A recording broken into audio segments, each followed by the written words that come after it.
what does a Women's Day mean to you? I think for me, Women's Day is about reclamation because women across the board are reclaiming their spaces. Fashion, entertainment, IT, social work. Everywhere women are reclaiming their spaces that they should have been there in the first place. Right. I am also like a motorcyclist and I teach women how to ride motorcycles. It may be 20 years ago, I was in Jodhpur and I met up with my friend's wife for the first time. And, she said, I have a ride a motorcycle, but that was only because I was 16 and my father had passed away and I needed to take care of my mother and brother. What has happened is that the women have left the men behind. So while the girls have been brought up saying that you can do whatever you want to do, the moms are still washing chaddis of the boys. Like, they need to be empowered. It's about feminine and masculine energies, right? And we should accept women are more of feminine energies, right? It's the ratio. If we talk about equality, there's nothing called an equality but a balance. It's just that our intuition works, but the masculine energy or the men, their calculation, because the logic and intuitivity should be a combination.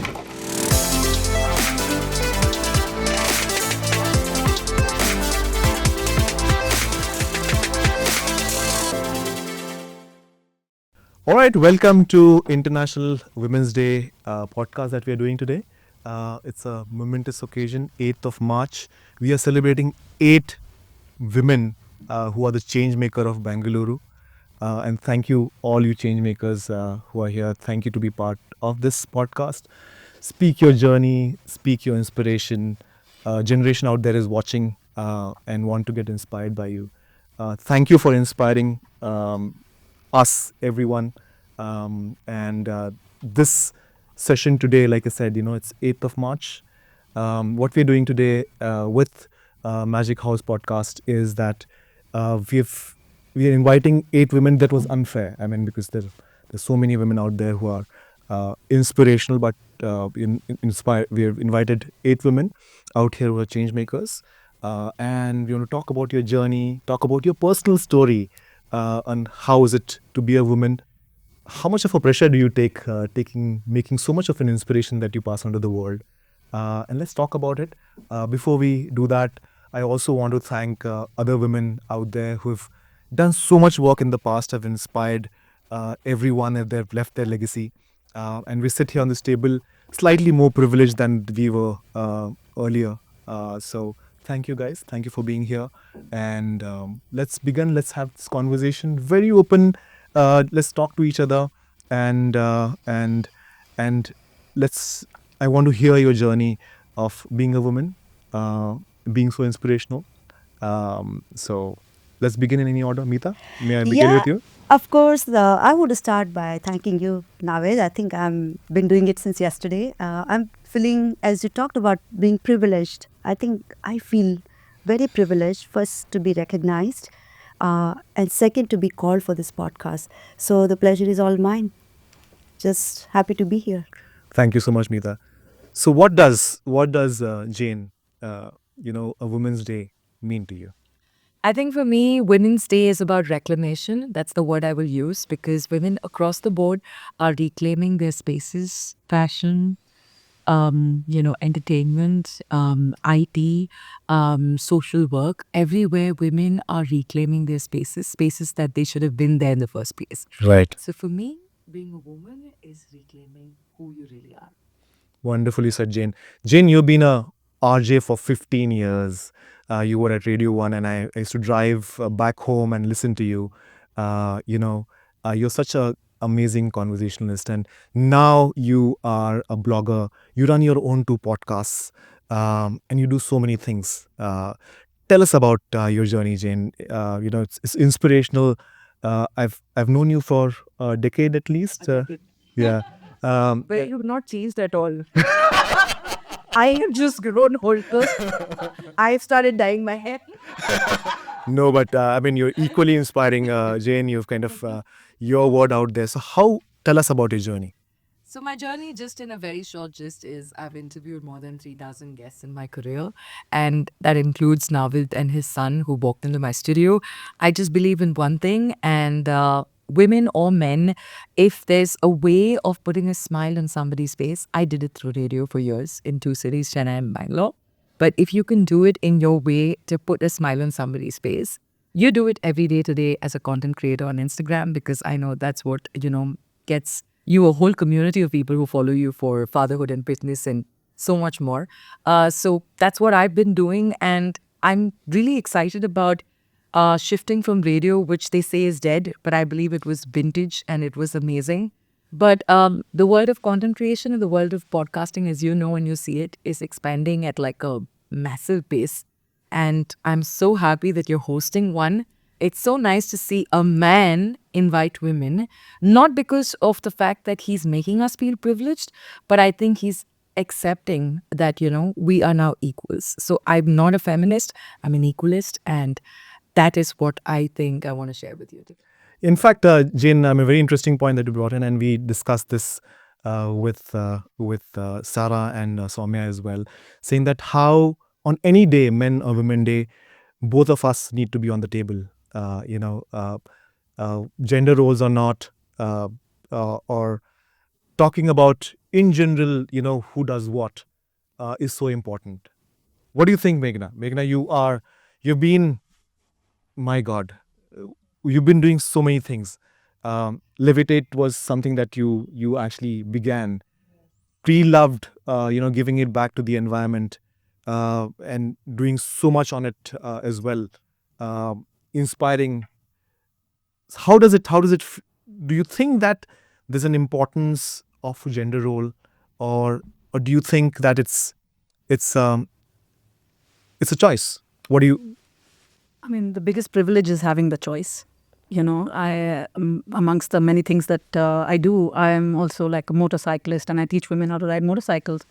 And when I thought I was very cool. And like maybe 20 years ago, I was in Jodhpur, and I met up with my friend's wife for the first time. And she was typically Marwadi, like Rajput woman. And, she said, yeah, I have a ride a motorcycle, but that was only because I was 16 and my father had passed away and I needed to take care of my mother and my younger sister and brother. So what I'm trying to say is that I'm also bringing up a boy and a girl, and it's very important that my son also knows how to kind of be empathetic towards the family and what needs to be done at home, and like bring them up equally. I remember I was brought up as a girl who was constantly told that you can do whatever you want, as much as your older brother. But what has happened is that the women have left the men behind. And so while the girls have been brought up saying that you can do whatever you want to do, the moms are still, maybe washing chaddis of the boys, like in a way that they need to be empowered. And so much for celebrating Women's Day today, I feel that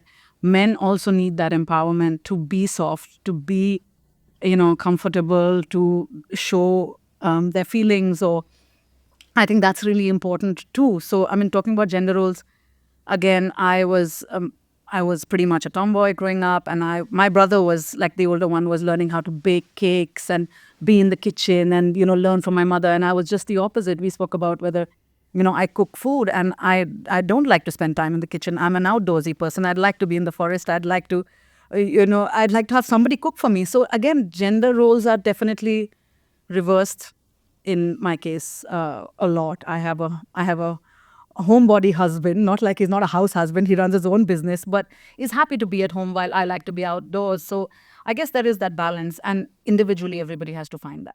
Absolutely, and the roles, I would say, is, like you said, it's reversing, but I would say it's blurring, saying that, hey, but again, all of us on this table are very privileged. One, and the conversations like this, and when viewers watch this conversation, there's a little exposure that happens, and say, hey, okay, the world exists out there as well. I was talking to Soumya, and she was earlier on saying that, hey, you know what? When there are consumers that come to her, there are 90% men, because it's finance. Because, men assume the financial role, and so on and so forth. And one incident that I would want to, since you mentioned Rajasthan and Rajput family, and this immediately, it struck me, my childhood incident, where I don't know, I mean, how much of you are from Hindi medium kind of a thing, but we were taught Hindi as well. And you remember that Jhansi Ki Rani episode, and there's a poem which says, "Khub ladi mardani thi, wo to Jhansi wali rani thi." And I used to wonder then. I was in 7th standard, 8th standard, saying that why does she need to be mardani to actually fight it?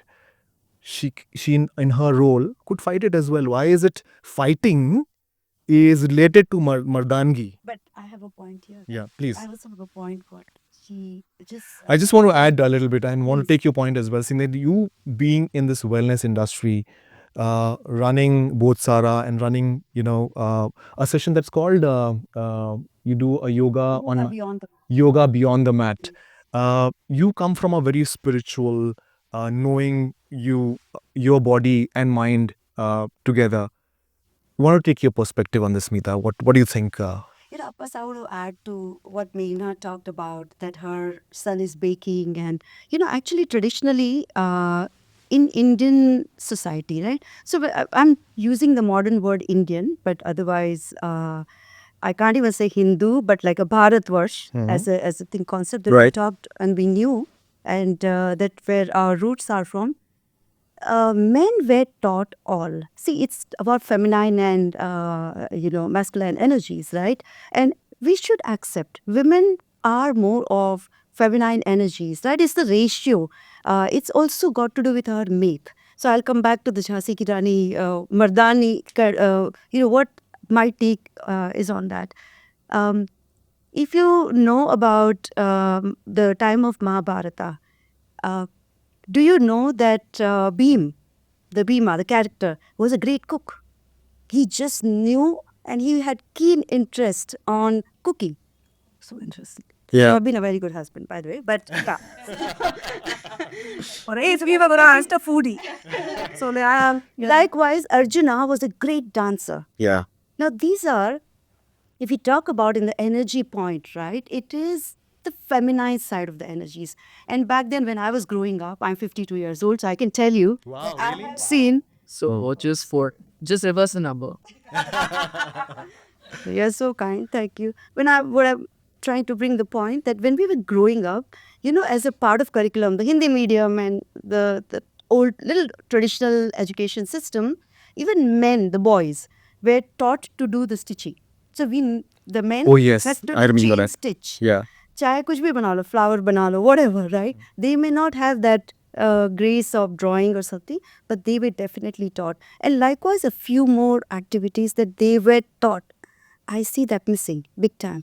If we talk about that equality, seriously, there's nothing called an equality but a balance, right? And over a period of time, things started changing for women. And I think we are in very intuitive person, right? We're very, very intuitive. So we talked about finance. I don't know, you said. Yes. It's just that our intuition works, but the masculine energy or the men, their calculation, because the logic and intuitivity should be a combination. And then slowly things started changing for all of us. For me, when a lot of people say, what Women's Day mean to you? I somehow feel that it's not like, what do I say? Like, it's not like we're super special or something, but I think we need to understand, and I'm just trying to find a word so I don't sound feminist, because I'm not a feminist, just like Anne. Jane. Sorry, Jakin. I'm so sorry. But is that, I think it's just slowly we are recognizing, and then this one platform where we suddenly become aware of, we have this different, a little superior ability. And men are recognizing that too, and that is why Women's Day celebration can take place. Yeah, you touched on a very interesting point, and I've heard this before, saying that feminist and feminine.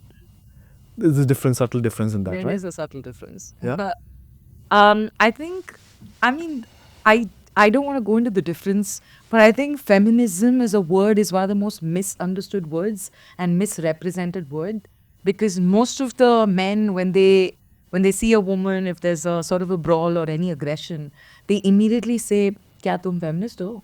I'm sure you would have heard this. And then you're like, dude, feminism is about equalism, right? We were just fighting for spaces that we've not had. So the feminine energy and the masculine energy, when it sort of gets balanced, according to me, is where you actually reach a point of like, you know, confluence.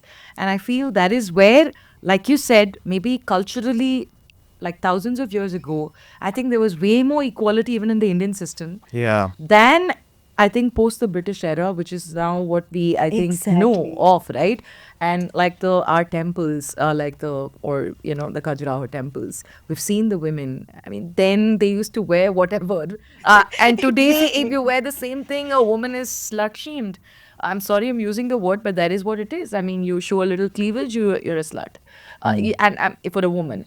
And I just feel that you know we come from a culture that is actually respectful of women.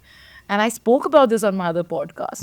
And somewhere along the way, we've lost our way. But I feel that it's more in the last 70 to 80 years where the stereotype has become a little more deeper. Whereas I think as a culture, originally, I think we were more equal and inclusive, is what I feel. You're so right. I mean, Yeah. that's the whole thing. And about that Khub Ladi Mardani, that actually, you know what, in a way, in a war, right, we have to accept, I was telling before also, we are made different. Our body anatomy is different. Right. The strength, like that's why you give a shoulder to cry to a lady, because men are supposed to be, they are built that way. You're Right. built to hunt, you're built to, so that power is required. And if it is, if that term is used, is I think more The energy point of view. from the physical, the physicality, Physicality point of view. physicality, But she was still rather frail. than energy. Yeah, she was still frail carrying the child. Yeah, you know, but so- yeah, so that is why. So if a woman thinks, and that is where, when I say superior, I really don't mean to say that the men are inferior. I think I'm superbly, whatever, a lot of growth that I've had is after meeting Vinay, my husband. So I really feel that they are superior. But there are few things that just is a notch higher is also the creativity, because women can create. When I'm talking about creation of the world itself, Right. giving birth is one of the biggest creations, Right. Right. and it is given to the female, right? Right. I mean, so that little creation part is what just sets us apart, really. Right. Honestly, one of that is what I would like to say. And although Jhansi Ki Rani was frail, the biggest thing that I feel is that she tied her child. That was again the motherly instinct in The that strength. hostile environment. How do you leave your child behind where people are snatching and people are like, it's a very hostile environment, that if something happens, it happens to her and her child. I So mean, look at that- the safety part. That feeling is invoked, and that's what brought the ferociousness in her. Is that what you think? Is it? Absolutely. I mean, she had no other choice. Right? Yeah, So absolutely. that's the strength of women. When we don't have a choice, suddenly superpower. Isn't that with everyone? Actually, No, but Jane, you really touched upon a very good point, which you at some point of time said balance. You know, which I think is, I mean, correct me if I'm wrong, Meghna, as well. It's like when you gave your motorcycle example and your brother's example, there was some balance in the family that was happening. Yeah. You know, and does it come to that? I mean, respecting the differentiation and attaining the balance.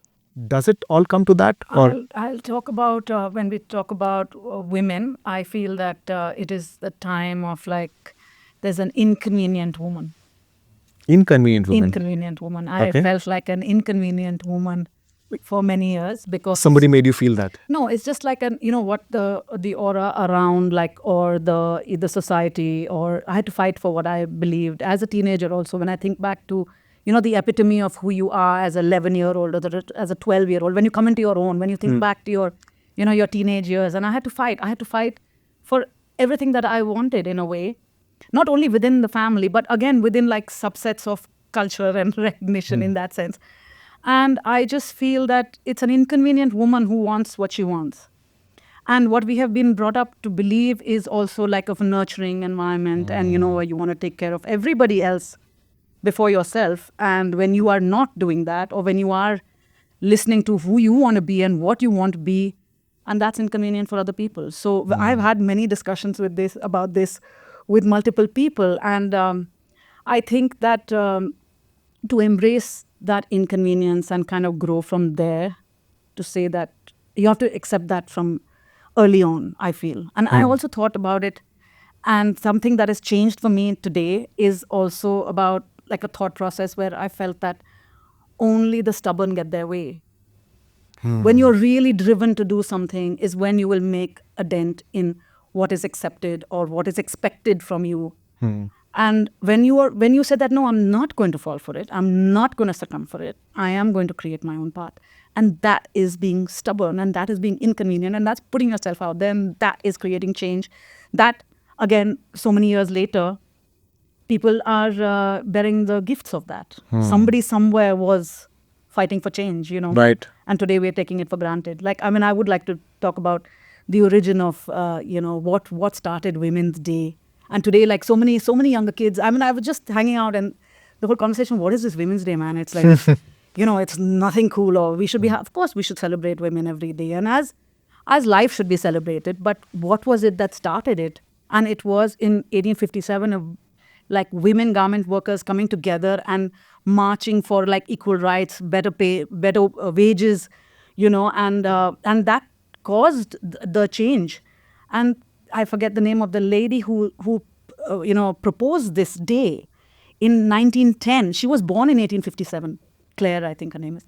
And she proposed this International Women's Day for women's suffrage, which is not the suffering of women, but it is about political rights, about the right to vote. And this is 1910 that you have proposed this. Right. And in 2020 something, We're we're still saying that, talking no, about no, and no, now we're saying that, man, we've taken it for granted, and we're saying that, what is this? It's like, really, do we need it? So in so many years, in 100 odd years, it's become something that we've become used to, our privilege, our freedom of privilege. So this is how change happens. Whether it was Jhansi Ki Rani or it was like women who came together to create change for the future. It wasn't, I mean, of course, it was for them at that moment and their children, and their lives. Right. It just created something where massive change makers do that in 100 odd years, people are like saying, yeah, this is overrated. Yeah. This I kind have of a point privilege. to add Yes. here, just from the origins of Women's Day. I'm actually reading a little bit because I always love to do some research. You were right, Claire is the one who began it. So it was actually 100 women from 17 countries who supported the idea of saying, let's advocate for women's rights. So remember, this is 1910 when women had absolutely no rights. But in 1911, which is right after that, countries like Austria, Denmark, Germany, Switzerland, more than 1 million people protested. So it started with 100 women and went in the next year to more than 1 million people protesting for women's labor rights and suffrage, which is not the suffering, but suffrage. And then there was in 1917 a bread and peace, protest by Russian women. This led to the abdication of the Russian Tsar, women getting voting rights. It all started with voting rights at that point, and rights in general, because Right. women did not have rights. Like you said, I didn't know the origins till I had to chat GPT it right now. And I read about it, right? Which is very interesting. Thanks for bringing it up. But the whole idea is that we get lost sometimes in the whole origins of our fighting for certain things. And it's so lost because in 100 years today, in the age of the internet, I feel today men and women are very confused about what their roles are. I mean, and there's so much of, there's many conversations, there's too much information, and there's too much of commercialization. Commercialization. Yeah. People are selling beds. Can you believe? For Women's Day. Pressure cookers or something like I mean, let me do the gift of for a woman. Beds also, like mattresses and stuff like that. But of And course what's the it's- connection? What's the connection with Women's Day? No, that's the thing. I mean, they sell Create it connection. basically these iconic days. Huh. People like what Jane puts it across. You know It's how a it is. campaign day. It's basically, now suppose you're a creator with how many ever 200K, whatever K followers you are. I've sat with brands. I know how it is. They have a social media calendar. Women's Day, ye karenge. Men's Day, ye karenge. Is anyone actually bothered about what the day is about? What can you do? No. How am I going to maximize, like, Kitna becenge? bus 100K? Naved can sell us beardo. Of course I can say Victoria's Secret, whatever it is, and position beardo as a gift for women or Women's Day, so that your partner has like soft beard. Like, so don't hurt you. Listen, I have a point there as well, on the beardo point as well, saying that, you know what? There's something called Movember. You've heard of it, right? Yes. So, I know the commercialization, yes, we can't, everyone needs money, they come blah blah and all that. I think the point here is that what envelope are you pushing? Absolutely. Yeah, what cause are you pushing? What is being asked as well? For example, me as a creator, when something is being said, saying that what am I adding? I don't take everything. What am I adding? I think creators, people like us who are having this discussion right now, will have to add saying that, hey, you're doing it, but does it make sense? Yes. What envelope are you pushing? Are you talking about something that will bring a change? Right. I think that's, again, one level. I think we spoke about this as well. Is in the commercialization, yes, but if you go back, even beyond, 1910 that we discussed, the culture, like what you rightly said, on the temples, and you give Bhima's example and Arjuna's example and all that. It was there in the culture, right in front of us to, be inspired by. But somewhere down the line, commercialization and dilution happened, and we looked in just one direction without actually looking, what is it pushing? Jane was saying that it's all that is during the British time, like 600 odd. I will call it commercialization. Let's not shame anyone, but yes. No. What I'm trying to say is that why we have to go back to our roots is because it was just taken away. It was diluted and then completely submerged. But have you watched this? Okay, this is literally off the topic. But No, but Bridgerton, that series, of course. So I was watching, I was, and I saw that. I have nothing to add here. And I saw that the main character in the series one or whatever, she is caught talking to this guy and holding his hand or hugging or whatever. And now the brother comes and say, you have to marry her. Yeah. In those days. Right. And now that had become the culture. When I grew up, what is the love marriage? I mean, you can't even look at. I remember one of my aunt, like not the direct relation, but somebody in the neighborhood liked another man. And I was very, very young. And they wanted to meet up. So they would decide a place which is like a temple, where they would give me the letter. Of course, I would do it with the guy will give me chocolates also. So I would just do it and also tag along.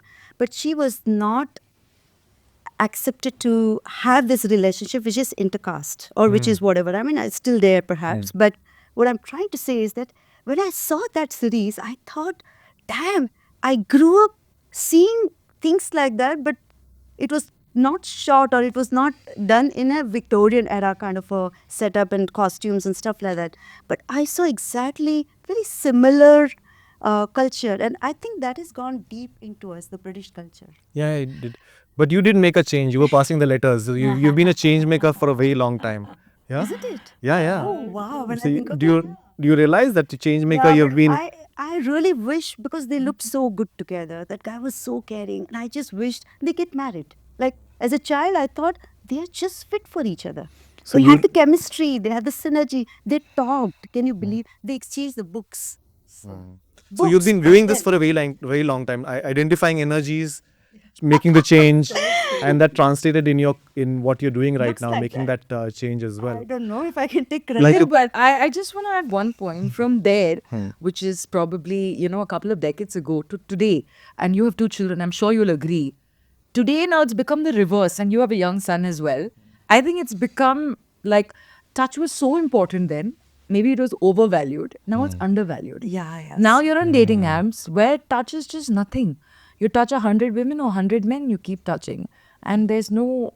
And I'm just saying, I'm bringing it up on Women's Day, but it could be brought up on Men's Day as well. Where are those blurred lines of understanding? How do you respect a man and a woman's physical space or emotional space? How do you draw the right boundary? In those days, it was too wrong because you touch, you marry. Now, you keep touching, you don't marry. I mean... where is the line is what I'm trying to understand. I think we've gone too fast, too progressive into a culture that's very confused is what I feel. Jane, you know what I feel? Sorry. I feel that whatever that's happening, which is now the reverse, the physicality which was really ultimate back then is not much as of now. If I talk about the surroundings that I am in at this moment, I see intellectually how they are able to connect. That is their connection. I'm seeing that, even for me, for that matter, I feel intellectually how am I able to connect. And that connection is what is taking. So we are going back to the roots. by the way. That's so interesting, like a circular. Isn't it? Yeah, I mean, mine's young, but yeah.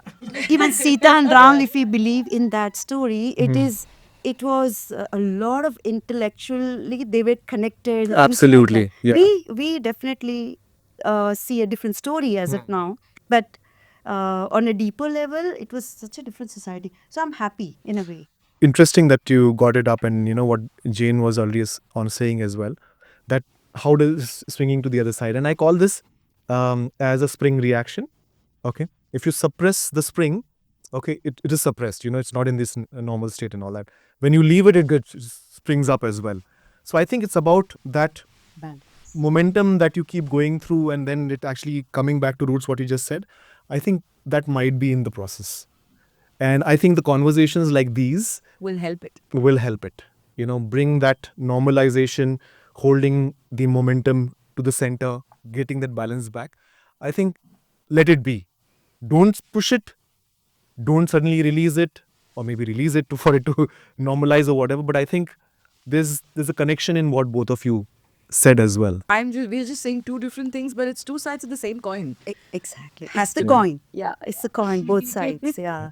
Also, adding to this whole physical aspect of, right, the touch and how it is breaking the boundaries, for me, I feel is back then during, again, the era that we were not in our roots, where it was really like a very big taboo, right, in touching. When we're talking about touching, it's not our culture, by the way. If we go to the caves that you mentioned, Ajanta or whatever, you see everything over there. So I don't think our society was that you touch, then it was not like a taboo society where you can't look, you can't touch, you can't do this, you can't do that. It was quite inclusivity, and we had the inclusivity, and we had things that, you can easily see that in the caves. But in my understanding as of now, I really think about, I know so many of my friends are quite young, they are on the dating app, and they are not looking just for the physical pleasure as ultimate thing. They are also looking at how am I able to connect. So many, now the new terms that we use, red flags, right? It was like that. I mean, that's why the Swayamvar, I'm just bringing back the roots by Please, using go those ahead. things, right? Great I'm that, not we trying to had be- this balance of conversation of roots versus shoots. Yeah. and it's not at all a religious thing. If you look at the culture-wise, Sita had Swayamvar. Draupadi she was known as Panchali. She had 5 husbands, right? And we talk about that. So our society is what we are seeing at this moment, in my understanding. I mean, the only reason I'm not comparing apple to apple, while you have very interesting analogies, is just the fact that, I mean, correct me if I'm wrong, anyone here, is just that I feel that there's something beautiful about also being old school and saying that physical touch has to have some sort of sanctimony to it. Because while you say that it's intellectual connection that men and women are looking at, dating apps have made physical connection so possible that that's the first thing youngsters or anybody on a dating app is looking at. It's true. It's explosive. So I'm just saying there has to be a balance in these conversations. Parents should have with children. Young people should have with older people. And we should generally make, the conversations around intimacy or sex way more conversationally open, like what you're doing. Because right now, I don't know if you as parents actually know what's happening with your children. And I'm not saying it in a bad way. I'm not saying that you don't have a connect. No, absolutely not. I work with a lot of young people. There are a lot of things that they hide, and they're not hiding it from the perspective of, my parents will not understand. It's also that, like every generation grows, right? And there is a sort of carelessness about intimacy today is all I'm trying to say. And I myself have experienced it. It takes you that sort of enlightenment to understand where women and men can start respecting each other and go back to that old school romance. I feel it's dead. No, you know what? Actually, I'm a wrong person to talk about the dating app. I have absolutely no clue about it. I really don't know. Just a couple of friends. But you had, Swayamvar was a good analogy. It was a great analogy. Great analogy. It was like what she said, I'm not comparing apple to apple. That's what I was doing it. And it's not the right way to compare. But it's a my great analogy. It's a great analogy. My surroundings are also different. Perhaps that's why I am talking based on what I'm surrounded with, right? That's what you represent. So that's what I'm talking about, the intellect connection. I'm talking about things that goes beyond the physical boundaries, and physical intimacy is very different. And to give that as a so much weightage is, we shouldn't do it. But I so agree with you. Yes, there has to be that sense of balance intimacy. and intimacy, which is I just want to add to this, this is amazing. These two very, very like kind of, takes on conflicting. Yeah. So interesting, because this is the most important and interesting part about having this conversation, right? And being able to have this conversation. So we might have polarized views, but to be able to bring conversation to the table and discuss things, I think that is something that we need to really take in and work with, in our lives, because I also think about it's a homogeneous time, like everybody expects, and it's all again culture pockets. Like if you were to think about the metro cities, and then I travel a lot. So if you're going into the smaller towns and the villages, and there is a whole different life out there. Yeah, But of course, exactly. We're sitting on a very privileged table right here. Very privileged table right here. And to say that, listen, this is what we have and this is what our lives are about. And of course, it is the most important, you're the most important star of your life, right? And totally, I get it.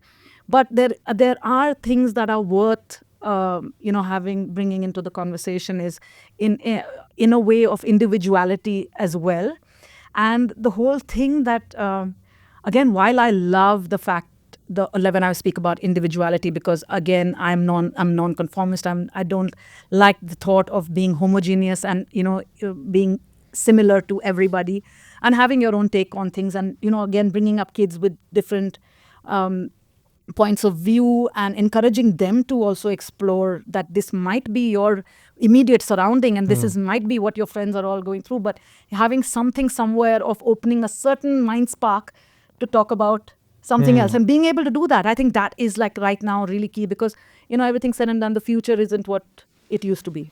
Yeah. So things are changing, and again, on different culture pockets, things are changing. I mean, if you were to think about, in the villages, people have access, young kids have access to the internet, What a to brilliant Instagram, and there are, apart from the fact that we are consuming, and apart from the drug world, this is the only place that consumers are called users.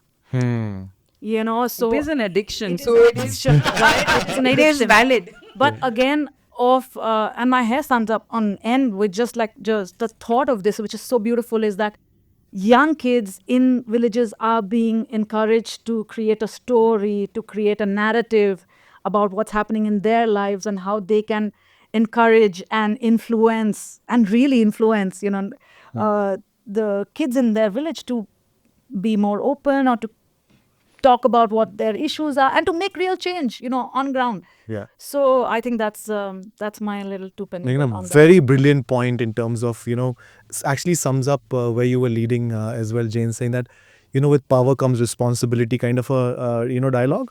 We're saying that, hey, there's a dating app part of it, but there is a medium that's reaching so many people, and there's a chance that, this power can be used in a very responsible way. And that's what probably we're doing here as well. It's actually going out. Our thoughts are being sent to this medium. Just to add a quick bit to this dating app situation, is that for years, and for I think decades, and maybe 100 odd years, that there's been a repression. There's been a repression of sexual energy. There's been a repression of, emotional needs of both men and women in this country. Where we had, when we talk about, of course, the cave, representations of an open sensuality. Let's speak about that. And today being so repressed that two men can be holding hands and walking in a town called Bareilly in UP, but dare a woman be, going out with any guy. So there is that repression which is still happening. If you think that now we are living in this we are sitting in this beautiful room and having this wonderful conversation with such evolved people, but there is that truth as well. So, but that's what the responsibility is, saying that they are listening to Instagram, they are going on YouTube now. Yeah. So the change that we are managing, or not we, I would say anyone is managing. Anyone out there. Yeah. So Because you guys are parents. That's the only reason I brought it up. Hmm. I think that is why it's more important. Absolutely. That you're just aware. And all of us are aware Yeah. consciously together. But I think that as if you think back to when you were a teenager, I Yeah. think there was lots of stuff Yeah. that your parents were not aware of. I used to steal my father's splitter when he was taking a nap, and I was all of 12 years old, and I used to roll it down the ramp, and I used to go for a geda around. But I used to live in an Air Force station. There was no traffic. Now, if I think about it, I'm like, I can. We've all been rebels in our Yeah, generation. so I think that and if you were to think about evolution-wise, that a child or teenager will leave his people and walk away into the unknown, And that's rather than good. listen to his own mother. So this is just an evolution of people, and eventually we hope that they say that a person might go all into the world looking for themselves and come home to find it. So I hope this kind of complaces. The rights to privacy, I think the you were talking about, and just now you also brought it up. I think rights to privacy, that as Indian culture, we think the kids don't have to have the privacy. But yeah, we all hid things from our parents not because we wanted to hide, but I think we all have rights to our own privacy. And it's much more accepted now. Like for my kids, there are two things. I want your advice, or it's FYI. So if it's FYI, I listen. So cool. I'm going to use those. There's a little trend also. We listen and we don't judge. Yeah, so earlier, anytime my kids came up and when they started singing, I would start giving advice. And I see that they get disconnected. So I told them, okay, you don't want advice. Now, next time you have to tell me, is it FYI? Then I would love to know whatever it is. And I won't just say anything. I would just be like, listen to you like a friend. And wherever you need my guidance, you come and tell. So this is the difference, since you're a mother too. So ask them, is it FYI, or is it you want my input into it, not even advice. Advice is again another word that kids don't like it. But Mita, just one space that you got into is personal space and all that. And you know what? We've spoken about history, we've spoken about technology. Let's speak about your personal stories now. As women, I want each one of you, your one personal, very touching story that actually changed your, maybe to a larger degree, pleasant, unpleasant, whatever it is. What was that, Jane, for you? As a woman, As a woman or as a person, or what was it? Maybe story as a that made me. made you what you are, or Oh. did a pivot in your childhood as a woman, probably.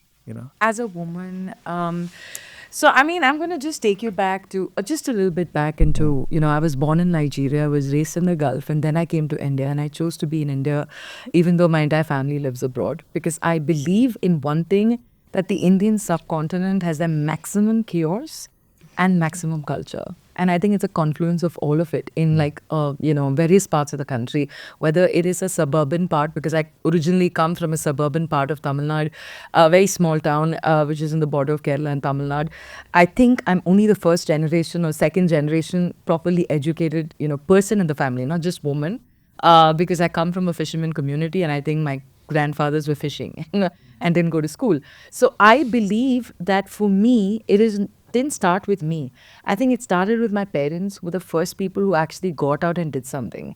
So in a span of 100 years, today my brother's a lawyer in Dubai, and he can do what he wants, and I can sit here and have a conversation with you because somebody decided that my dad decided that he will get out of his hometown, be a rebel, not talk to his parents about it, go to Bombay, become a teacher, live abroad, and then give us, education that is, I think, the biggest treasure of it all. I mean, I don't think my dad should write us a will, because he's given us something that I don't think in our entire generations before were given, right? We are also a part of, the MBC, which is most backward. And to say that today I can have a conversation in a seat like a Malala, I'm not comparing myself to her, because there was... You can, Jane. But I'm just saying that, even though I don't come from that, my generational, hierarchy says that I come from nothing, right? But if somebody can come from nothing and make yourself something, all I want to say is that my transformational journey, I feel, is the day I realized that you can come from nowhere and nothing as a man or a woman or a child, any point of time in your life with different timelines, and you can decide to make a difference. You can be someone with a story. I'm divorced. I don't have children. And I'm very different from people. I'm like 40 this year, and I'm very different from other women my age or men my age because, they have families. They have a very different route. But my route has helped me speak to so many women because I have a statistic for you. And this is just for representing the women who are single out there. I don't know if you know this, but studies are indicating that, as far as women are concerned, 45% of women aged 25 to 44 will be single and childless by 2030. 45% of women. I think that's really Brilliant. And that is a staggering number. I think that's a brilliant. Right? And I want to talk on behalf of those women who are going to be divorced or who are going to be single for, whatever reason. I'm not saying it's dating apps. It could be anything. If there are going to be more single women out there, which is almost 45%, it's a Morgan Stanley statistic, I definitely want to talk about how women and men, if they're going to be in single pockets also, or they're going to be in families, because you said independence and individuality is also important, how are we as men and women going to evolve without screwing each other up, balancing each other? And that's where my story comes in. I think I want to be somebody who actually tells someone, whether you're childless as a woman or whether you are single as a dad, you're a single dad raising your child, whether you are gay, whether you're trans, whether you're whoever and whatever background you come from, if you have a story to tell it and make a difference to at least one person to make sure that they come out of a hole that they're stuck in. Right. I think that's what is my story. Absolutely. So inspirational. I think one take off that I did as well is saying that, your dad's and your parents' decision is greatly affected who you are as well. So, which is like a shuttle relay. You have a relay and you're running with it. You have a responsibility to the next generation. May not be your own children, but what you just said, that you're passing it on to generation next, and how do you pass it on? Meghna, your personal story. So I just want to add a little bit to this. And I said, I don't know why we are saying that we're not feminists, because I think that each thing that you've spoken about, which is the basic right to choose what I want to do in life. Sometimes when I show up like this, I put my makeup on, I'm dressed up for the day, and I'm getting judged on the outside. And I'd rather be sitting in a forest somewhere and, maybe meditating naked or whatever it is. Does that make me feel like a fake? Let's say like I have that, right?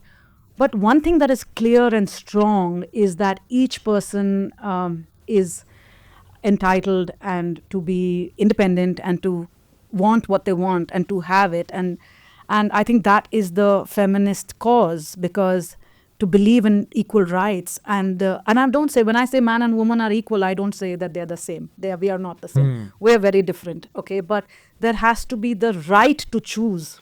Absolutely. So, and not be shamed for that choice. Today, like again, women, if I want to talk about the goddess archetypes, this is going to be a long one, I'm sorry. Please. But talk about the goddess archetypes. And I thought of myself as Kali, I'm just like that because, like I said, we're rebel, teenager, wanting more than was, being given to you. And it was always about extra and never taking in, it's never enough. It was always more. And being all of that, and then coming into like Kali Durga, and then being like, oh, Parvati, do bacche, like, what the hell am I doing here? In that sense, who is this? So I really feel that while I love my kids and I love my family and all of that, but I really hope that this ends with us. So when we speak about like women coming into, a larger number being single, or realizing that they are enough and they are happy to just be by themselves, or like not, and again, happiness being overrated, just finding joy and living our lives is such an important aspect. And I hope it ends with us this whole expectation that tomorrow you will find somebody and you will marry and you will have these kids and you will not know what the hell to do with them, and then they'll be out of your home and you will be like, oh my God, did I do the right thing? And there's so much of that. But let's do the right thing for ourselves. Okay, having said that, and coming back to a point that you speak about, what kind of changed my perspective, right? Also it's going to take a little time, but to say that educationally we did 17 years of classroom education. I did 12 years of school, 3 years of graduation, and 2 years of postgrad. I did my master's after that. It's 17 years of classroom education. And when post that, and every step, when I finished my schooling, I was like, listen, I don't want to study anymore. And my parents were like, no way. My father was a fighter pilot in the Air Force, and he's like, while I'm serving, you're going to study. It shouldn't be said later that baap ne padhaya nahi kind of situation. So graduation. Okay, I finished my graduation. And then I was like, listen, I don't want to study anymore. And he was like, no, today, 20 years ago, it was BA. Today, it is Meri Beti MBA hai, So that you must continue. So, and I've done my master's. And then I have got a job. And really, truly, I was an outstanding student. I was in the chai gully outside. Okay. And I just had no reverence for this education system. But at the end of it, I got a job.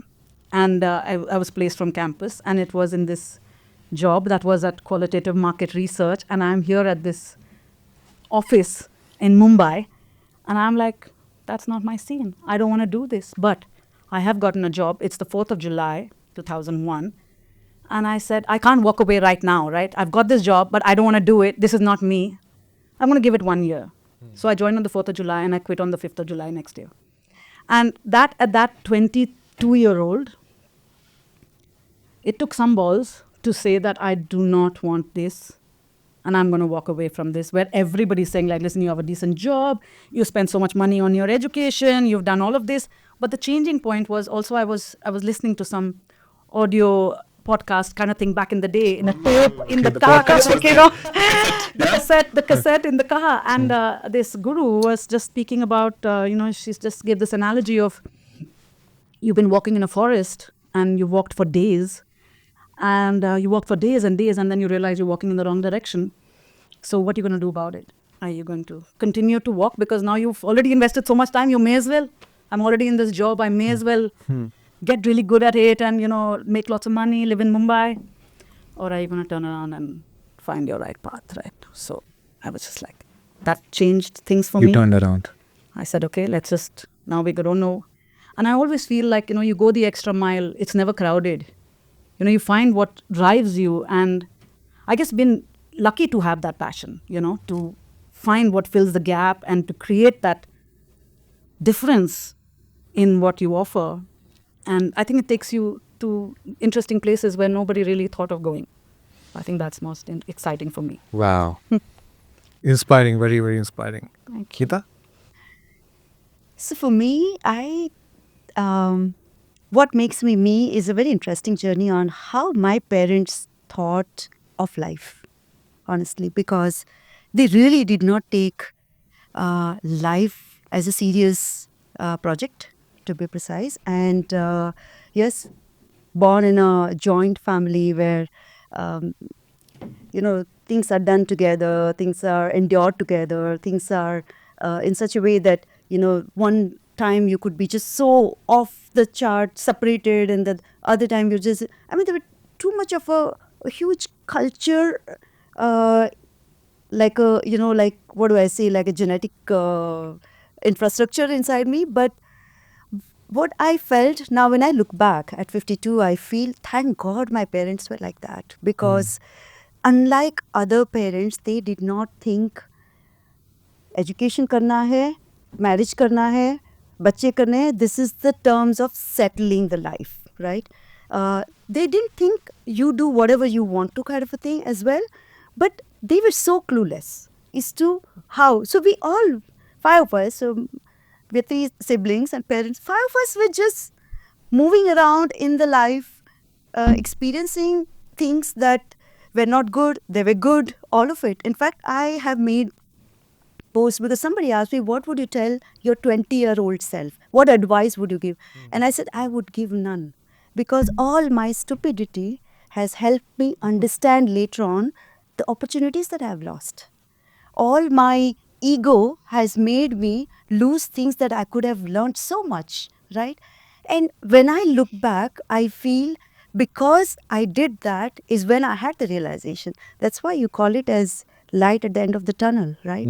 You walk, and I'm sure you will find that there is a light at the end of the tunnel. So for me, all of those is what is made me me.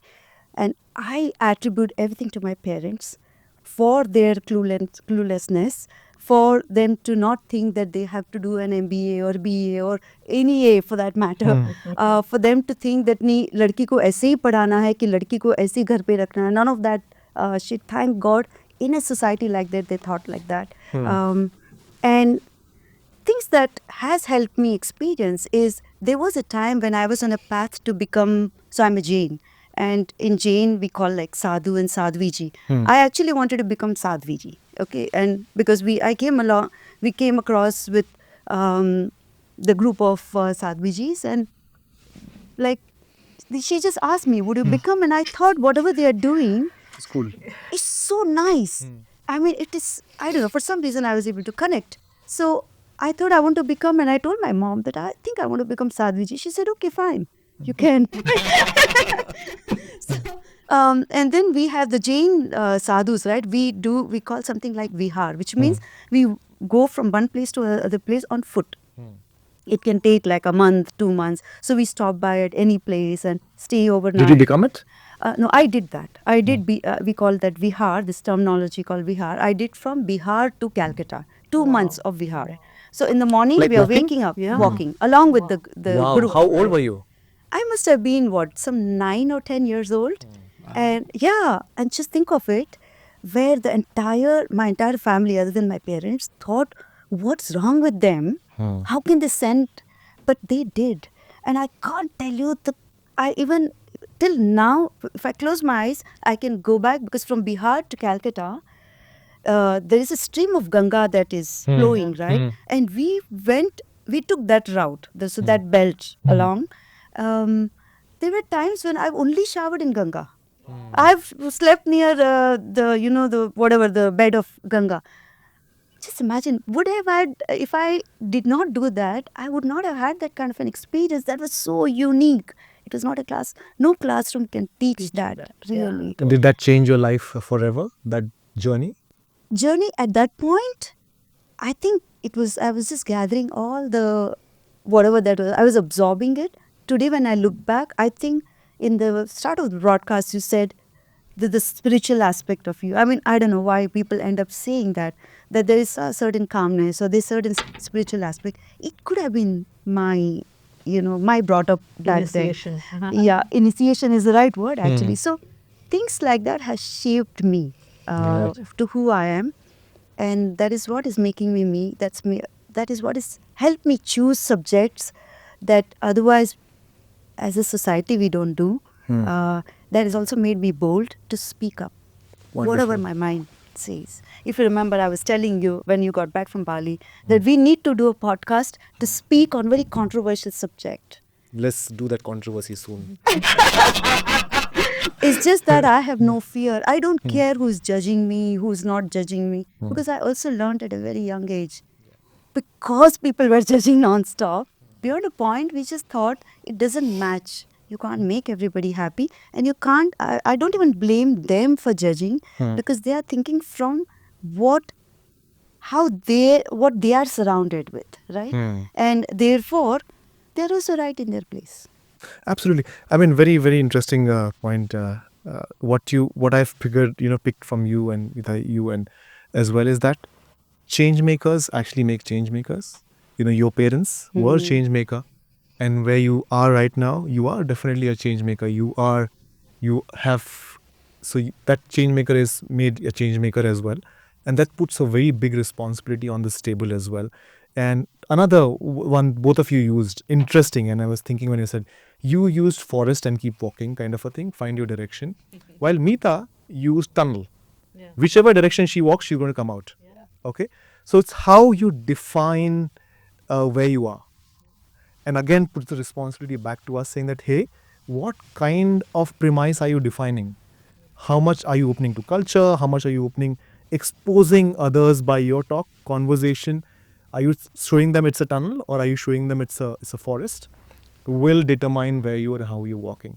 So I think big responsibility on each one of you, your shoulder. 8 women out of Bangalore who are the change makers on 8th of March. And I keep bringing this topic back because that's how it is. That's how it is. That's how the podcast is being planned as well. And thank you for contributing to it. Now the forum is open. This was the initiation or exit of the entire thing. But now is the open house.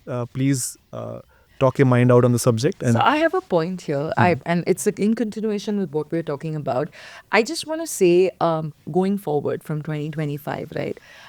You were talking about there is always a light at the end of the tunnel. You were talking about if you're on the path and you want to change it, how do you change it? I just have one very simple analogy. I feel that people in general, men or women, and because it's Women's Day and Men's Day once a year, we'll talk for both. As women and men and young men and women, that is, boys and girls are walking forward. What if there were conversations around whether you walk alone as a boy, or you walk together as a boy and a girl, or you walk together as a man and a woman, or you walk together as a man and a man, or a woman and woman, whatever combinations you walk together. What if in permutations of twos or just as a single person, we started talking about no matter what path you take it and find the light. Like it's a mix of both of you, basically. Because I feel that sometimes where we are stuck, I feel we're stuck in a generation of being very social because we're all in social media, but we're also the most depressed generation because 80% of our lives is lived virtually. We didn't live it like that as millennials because we live more the real life. But now you know that as creators or as the younger generation, they have a real life and they have a virtual life.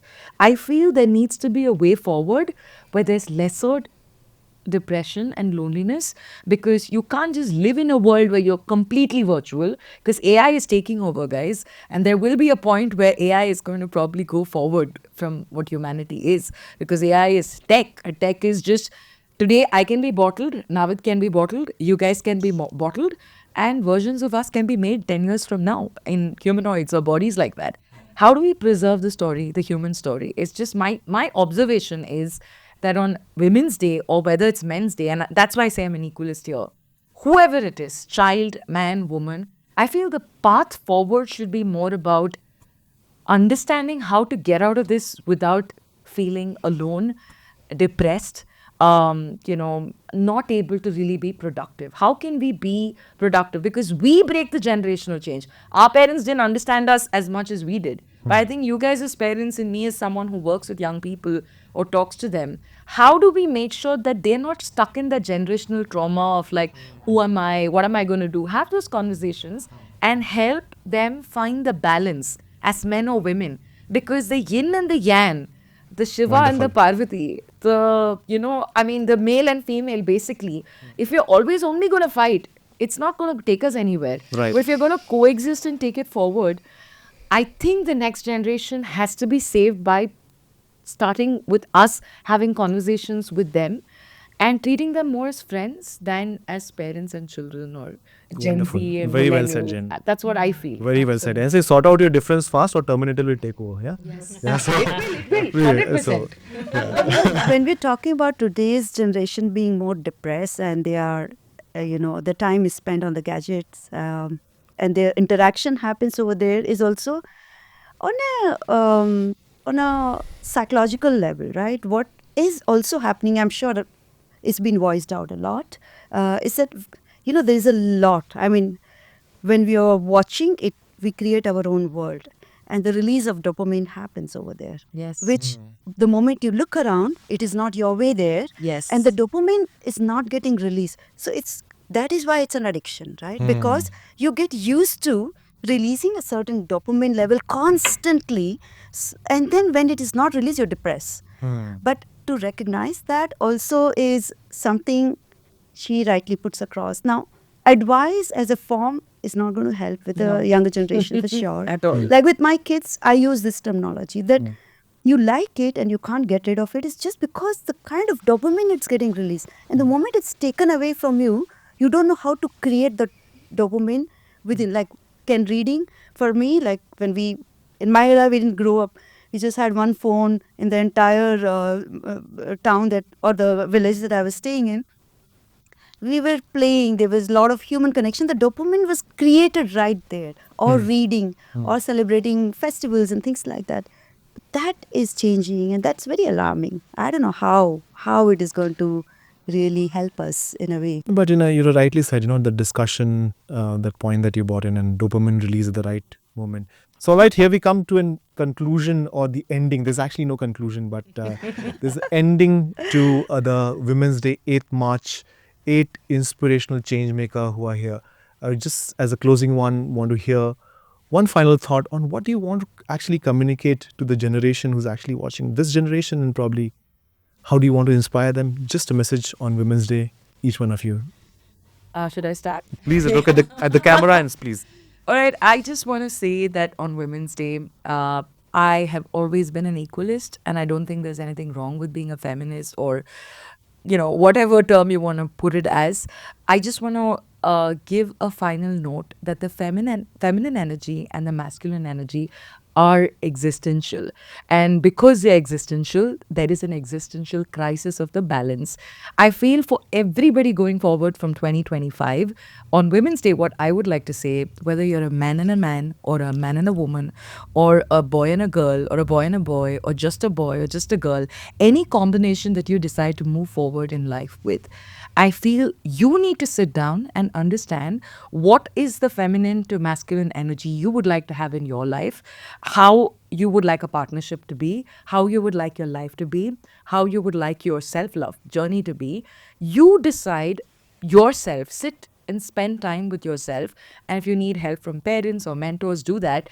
But decide for yourself what is that perfect balance you think of feminine to masculine energy for you is, and then chart a plan for your life. And I'm not talking about a career path alone. I'm talking about happiness, success, purpose, because if you live a life with passion but no purpose, there's no point.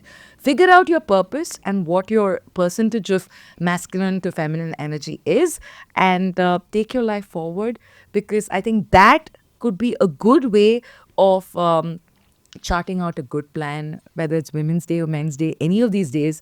Figure out yourself, and that journey, I think, is what is, I think, about balance. And that is what I feel that everybody should look at. All right, Mita, your message My into the message. camera. Okay. So today, something that I operate from, and I like to say things that is based on my experience of how I've changed my life and what is making me very happy as a human and helping me grow constantly is everything starts from self-love.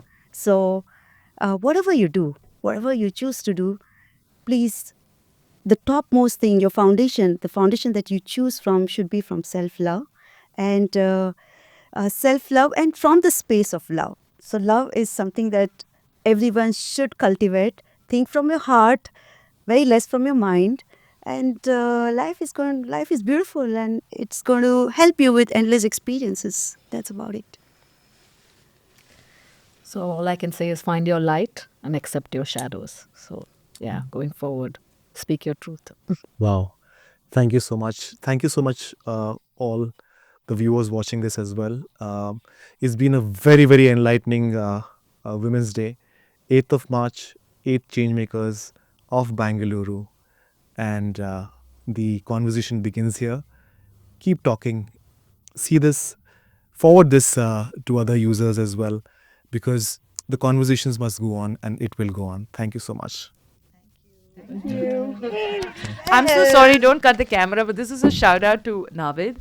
I just want to say that, it's very rare, and I'm not saying that, this doesn't happen too often, but it's very rare for men to acknowledge and understand and communicate to 8 different women, because 8 different women is a lot of women. And, like a man to sit and talk. I think on Men's Day, a woman should also sit with 8 men and talk. I think this is how we balance that. So a huge shout out to you for doing something like this, because when you start doing this, other boys and other men will look up at you and say, we'll start talking to 8 different women. And they get different perspectives, Yeah, right? I think that is a huge shout out to you. Jane, That's it's something not I only would do. one man here. It's Abhishek. And so behind the scene. All the men. Yeah, Yes. it's like, behind the scene, they have worked on it. And it started with this, Magic podcast house. And thank you. Shout out to both of you as well for putting in equal energy. I'm just front face of it, but I mean, there's see the numbers. You're talking about balance. 5 men, 3 women on Women's Day, which means the men care about women. It's so cool. Yes. Yeah. But thank you for the men who are giving the women the space to be. Yes, totally. I agree. Yeah. thanks, Jay.